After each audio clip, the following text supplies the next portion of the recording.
রাতে যখন ঘুমাতে যাবেন এদিকে দেখেন, উপস্থিত বৈঠকের মুসলিম বোন এদিকে খেয়াল করেন, এই মেঘ এদিকে খেয়াল করো, হাত দুটি এভাবে জমা করবেন, জমা করে আগে থুথু দিবেন, হালকা থুথু দিবেন। সূরা ইখলাস, ফালাক, নাস তিনটে পড়ে মাথার উপর দিয়ে, মুখের উপর দিয়ে, বুকের উপর দিয়ে, পা যতদূর পর্যন্ত যায় বলিয়ে নেবেন, মুছে নেবেন। আর একবার ইখলাস, ফালাক, নাস মাথা থেকে শুরু করে মুখের উপর দিয়ে, শরীরের সামনে দিয়ে যতদূর হাত যায়। আর একবার ইখলাস, ফালাক, নাস পড়ে নিয়ে মাথার উপর দিয়ে, মুখের উপর দিয়ে, বুকের উপর দিয়ে যতদূর পর্যন্ত যা বলিয়ে নেবেন।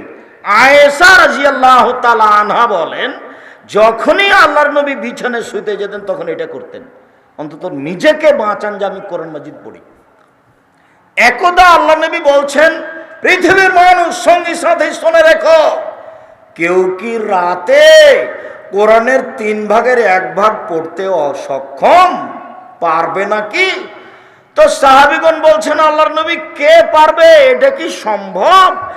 এক রাতে কি আর 10 পারা পড়া যায়?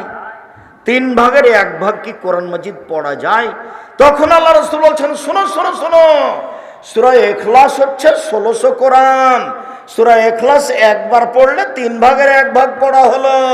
সূরা ইখলাস 2 বার পড়লে 3 ভাগের 2 ভাগ পড়া হলো। সূরা ইখলাস 3 বার পড়লে কোরআন মাজিদ গোটাটাই পড়া হলো।